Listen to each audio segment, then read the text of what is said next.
Mavis is a diesel engine who works for the quarry company, shunting trucks and their sidings. She has 6 small wheels hidden by side plates just like Toby's. Mavis is young and full of her own ideas. She loves rearranging things too, and began putting Toby's trucks in different places every day. This made Toby cross. "Trucks," he grumbled, "should be where you want them, when you want them." "Fiddlesticks," said Mavis, and flounced away. At last, Toby lost patience. "I can't waste time playing hunt the trucks with you. Take them yourself." Mavis was pleased. Taking trucks made her feel important.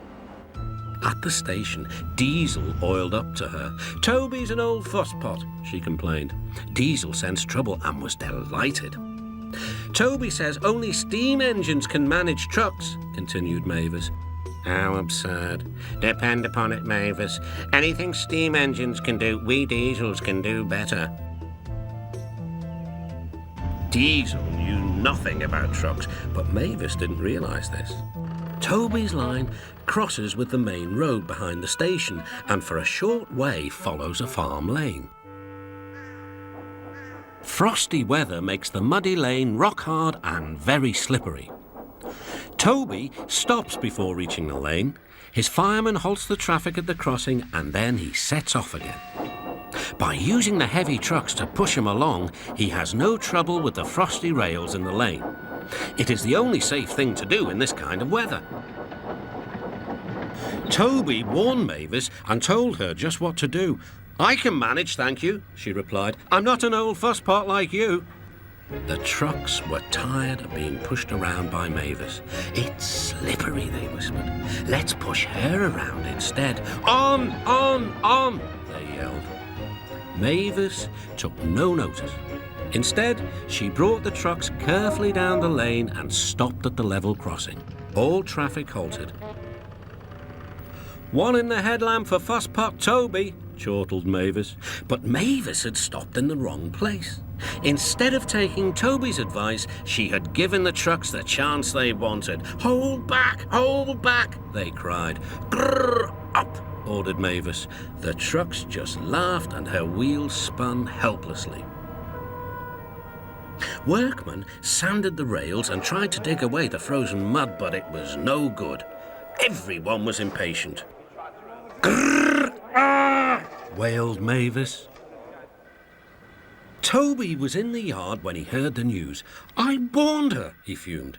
"She's young yet," soothed his driver, "and—" "She can manage her trucks herself," interrupted Toby. "They're your trucks, really," his driver replied. "Mavis is supposed to stay at the quarry if the Fat Controller finds out."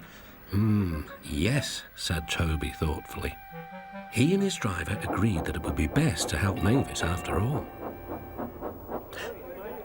An angry farmer was telling Mavis just what she could do with her train.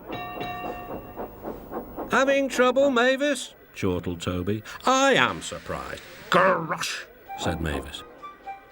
With much puffing and wheel slip, Toby pushed Mavis and the trucks back.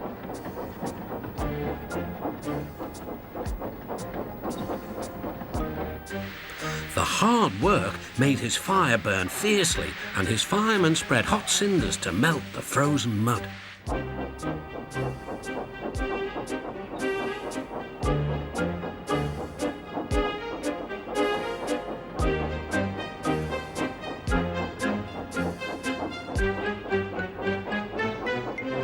At last they had finished.